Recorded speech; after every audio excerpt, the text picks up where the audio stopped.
Hey, I hope you're doing well. So we're going to be doing another backtest video. A quick recap of this trading week so far before we continue. It's Tuesday of this trading week. Had a couple trades this week. Had a buy on Euro New Zealand dollar earlier. This is just to break a retest of the major zone. To get this zone, I just zoomed out here on the 1 hour. So we had a nice bounce here before. Had a little bit of a bounce here, broke back below.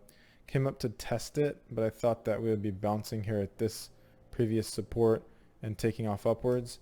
I was not able, for whatever reason, to get an entry down here at this support level. So, I mean, that would have been a good trade, but I wasn't able to enter. So anyway, I took this one instead, and that one worked out. I was going to take this one, but I wasn't watching it. So I've missed my entry here on this one. I'm looking to enter if it comes back, though. There was another one. There's a couple that I'm in right now. I'm in CAD JPY. I entered this yesterday. Break, retest. We rejected right there. That's where I entered.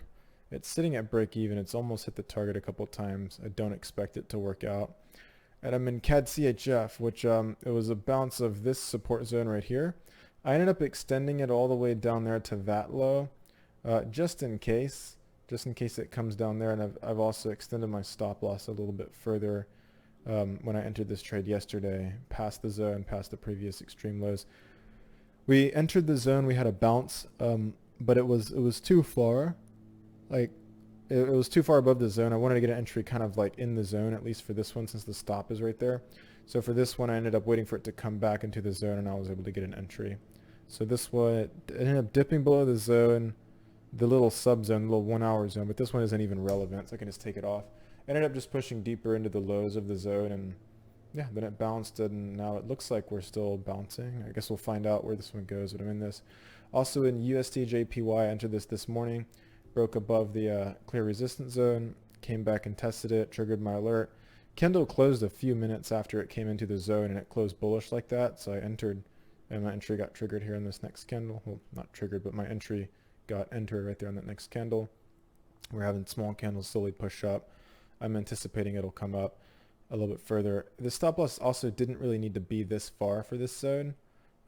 I just thought that it was going to come up here to the previous highs anyway. So if I have a profit target just before that, it allows me to have a little bit bigger of a stop loss to avoid any like wicks in case we have a quick wick that pins down here.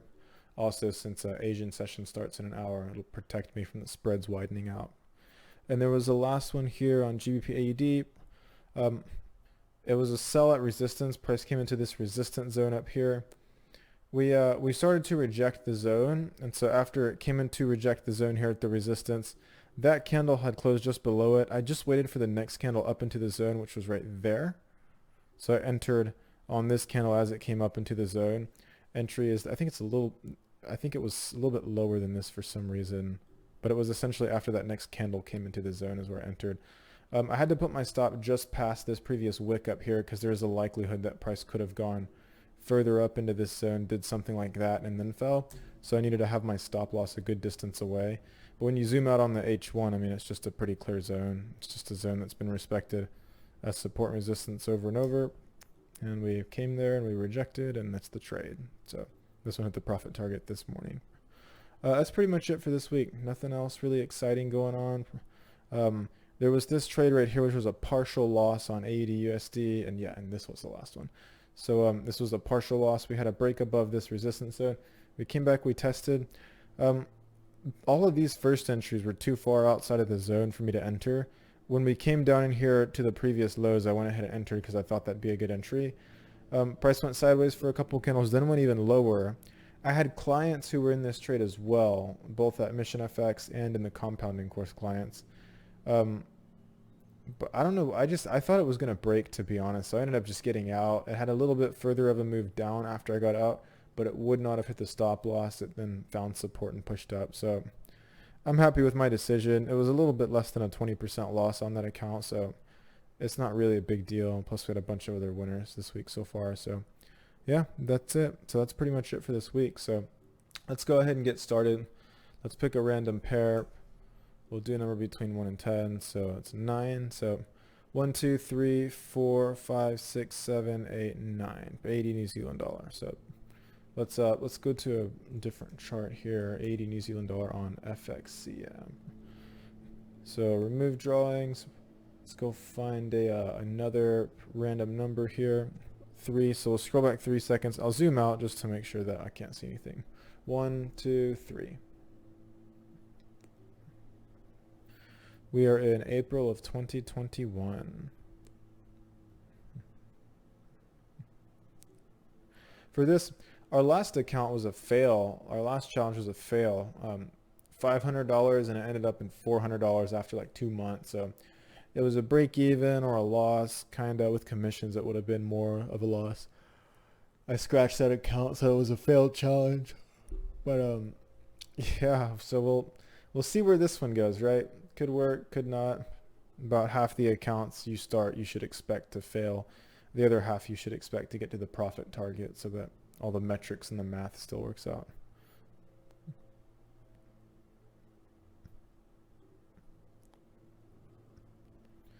So I'll start with this zone here.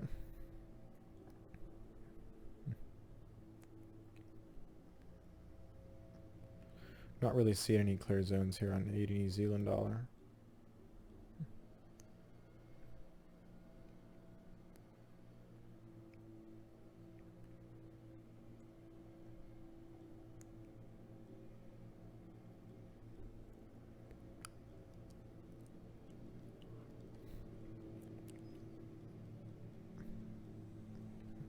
There we go. So we've come to the first clear zone. Pin the zone, had a rejection. So yeah, the entry's a little bit lower than the zone, which is not the best, but I mean, it is what it is. It's either gonna work or it's not. So this one works out. It's a sell at the resistance, break and retest. So 500 times 1.5 or at 750. And we're on to the next. Again, guys, when you're drawing zones, like, zoom the hell out. Don't be trying to trade like crap like this down here where it's like kind of resistance and then it goes above, but then comes back and finds a little bit of resistance again, pulls resistance up here, so it's a little bit further, then it tests the support, then it goes and dips really far below the. Just leave crap like that alone, right? It's not that relevant in the big picture. Focus on the zones that are way more clear. You'll find that zones, even if you use trend levels and stuff, which I do not use trend lines. I just use horizontal support resistance zones because that's all you really need. I mean, you're looking at the screen, you're trying to figure out where price is going to bounce. Just focus on the clear support resistance zones. That's all you need. You can get that by just kind of zooming out. We've also had a bounce here for some reason, so it looks like that right there might be a zone where price is respecting. Here we go. So we had a bounce, but it's way too far up. Way too far up. So we'll wait to see if it comes back here pretty soon.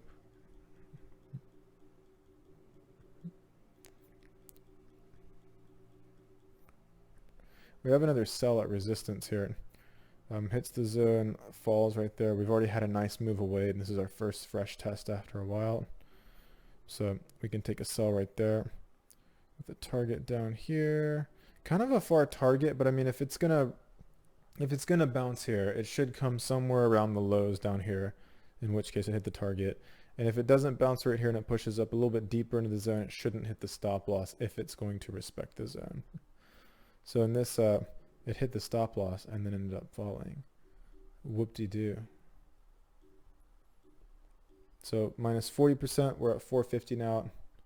On to the next. If we push back up in here and find resistance, we can still take a sell. We need another retest though.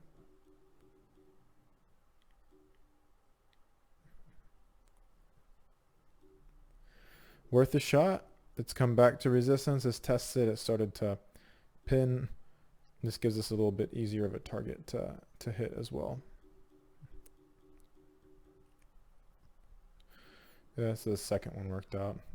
Whatever. That was kind of bum though. That's what you'll run into with tighter stop losses.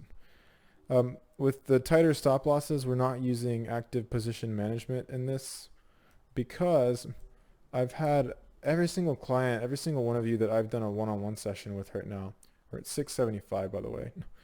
Every single client that I've done a one-on-one session with prefers not using stop loss. I'm sorry, what am I talking about? Prefers not using active trade management. They prefer just having the kind of the set it and forget it approach. So what I'm doing more in these videos is since that's what works a little bit easier for you all, I'm just doing it here in these videos as well to see how it would play out as well. So it's just essentially tighter stop losses, no active trade management at either hit stop loss or target. Because then it's like, it's a set it and forget it. So that last trade just stopped out. So now it's we're left with $400 in the account. Got the next support zone down here. I'll drag it down here.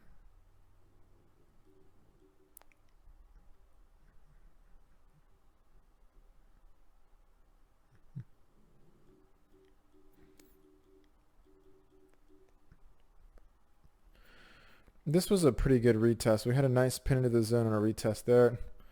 The entry though would be if your stop has to be up there, your TP has to go down here at a 1 to 1.25. Well, that still would have worked. Otherwise, if it was too far and it wasn't going to work, then you can drag your entry and enter at the zone if it pins up into the zone. For now, this would still make sense because if it's going to pin this zone down here, it should hit that target. Then we can start looking for buys at the support level. And if it breaks, you know, whatever, it'll break above and run off. All right, so we did push down the zone. We pinned the target, had a nice bounce there as we expected at the lows. So this is times 1.5. So we're kind of playing around here around the starting balance, $600 back and forth between 400, 600. We do have a rejection here at the zone. However, with the price would have closed way up there, this entry, I mean, you can't enter there. You can't have your stop that far. You have to target past this freaking zone. So instead, we can wait for price to pin down here into this zone so we can get a better entry. We can still have a good distance on our stop, and our take profit only has to be something like that. So if we pin back here relatively soon, we can still just enter a market order. And in the meantime, we've got to sell. So we'll take a sell right there. Put our stop, same location, just above target down here at a 1 to 1.25.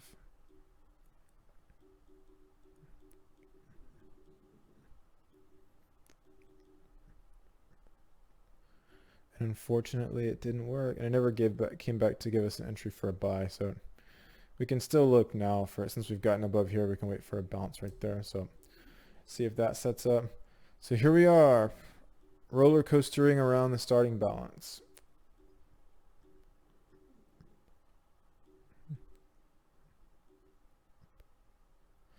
That took off way too quick.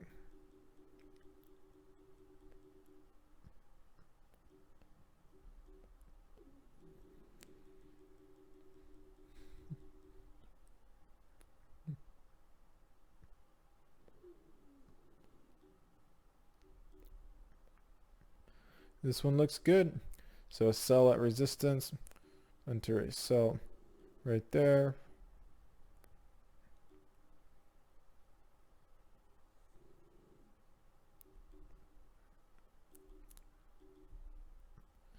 Wow, that ended up, it went halfway to the target, then it pushed up, or sort of.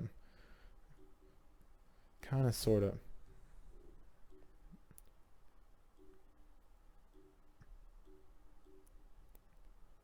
Down to 200. Oh, so if we get below 100, I'm going to scratch this and say it's another failed challenge. The last one as well that I made was a fail as well. Like it just didn't work out.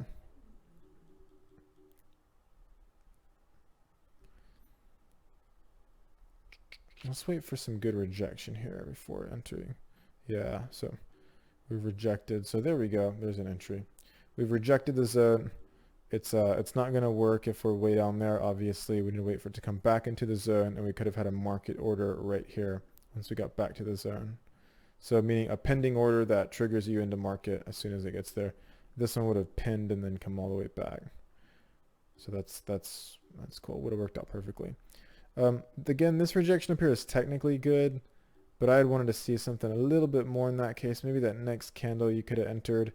In any case, after there was that clear tug away from the zone, you know, you don't want to be entering way down there. It makes the risk reward really difficult because your stop has to go way up above, target way down here. But once it pins back into the zone, as long as you would already be in the trade, it's okay to set pending orders.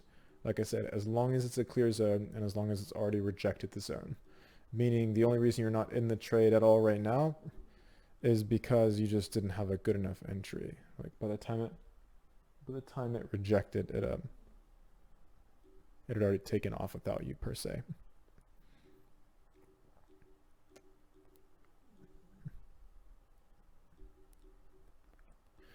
So we've tugged here in the support zone. We'll extend it lower after that first push all the way down there. Just to give us our bearings. We'll enter a buy right there with a stop loss just below the zone. Target of a 1 to 1.25, and then we'll let it play out.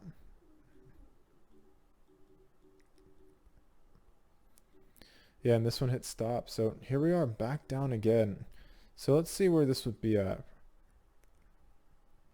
So 200, like I said, if we get to like 100 or below, we'll just scratch this and say it was a fail. We're using the clear zones though. I mean, there's no reason why we should win. There's no reason why we should lose. It just is what it is. You just keep doing the same thing. You'll run into winning streaks and losing streaks. I'm going to leave this zone alone.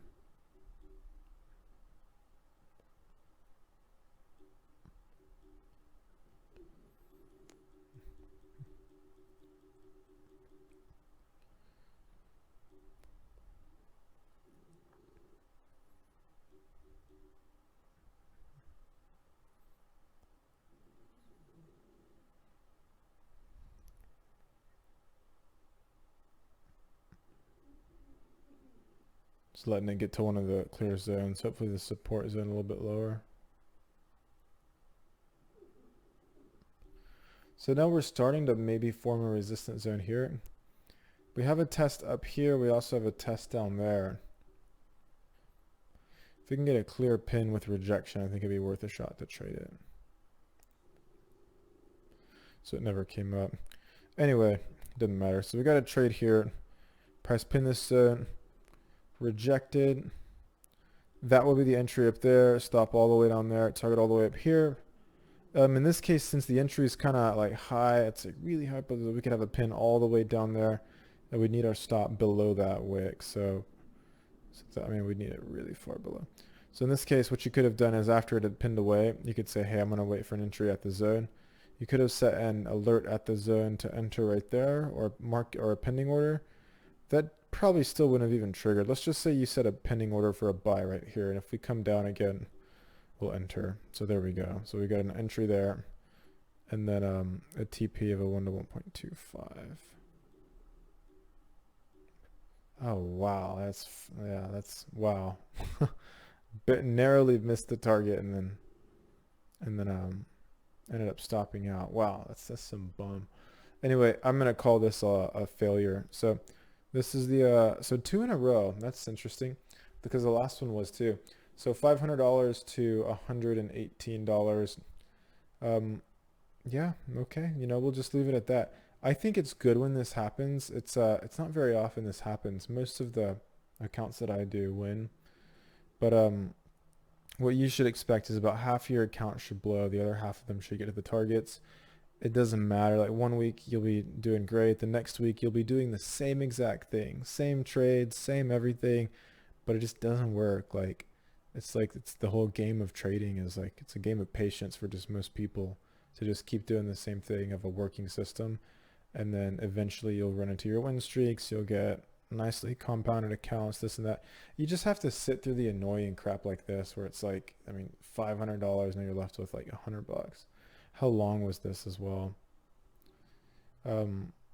April 21st to May 25th, so a little over a month. Trading on this account, and it was down, $400. So whatever, lost $400 onto the next. Also, as you already know, like you're not just going to be trading one pair. There's going to be multiple pairs that you trade. You're going to be looking at multiple opportunities. You're going to have time to select the better opportunities as well. It's not just going to be like you're trading one pair and looking for trades and hoping that something works. Like it won't be like that at all. So doing this live in real time, Whether you're on a demo account, like trading in real-time market data, like forward testing, or whether you're just trading on a straight live account, like it's so much easier to do because I mean, you got to keep in mind you have all of these pairs to look at, and then that means like on any of these pairs, you just scroll the hell out, draw the clearest zone, and you just wait for the clearest zones to be tested. And when those zones get tested, you wait to see if there's interactions with the zones. You know, sometimes they fail and price breaks below them, and sometimes they work out where price just has a nice bounce from them. You never know where price is going to bounce at. You never know what's going to happen in trading. It's just this constantly like fluid thing that, you know, you'll win some, you'll lose some, and overall you'll be profitable if you have a good system. So with that being said, it's the end of the video. It's good that we've got another losing account because it sets some realistic expectations for you all. Again, remember to do the same thing. Remember not to get wigged out. Don't overcomplicate it. Don't overthink it. Just do the same thing over and over again. You'll have winners, you'll have losses. Just expect to win about half the accounts and expect to lose about half the accounts. Okay, so when you win, it's great. You 10x your money. When you lose minus 1x your money. Or in some cases, you still even have a little bit left over, right? $500 account now to 100. You know, you still got $100 in the account. Just internal transfer it to your main account, fund a new fresh account, come back on a new week, and just you know, try it again. So that's it for this video. I'll see you in the next one.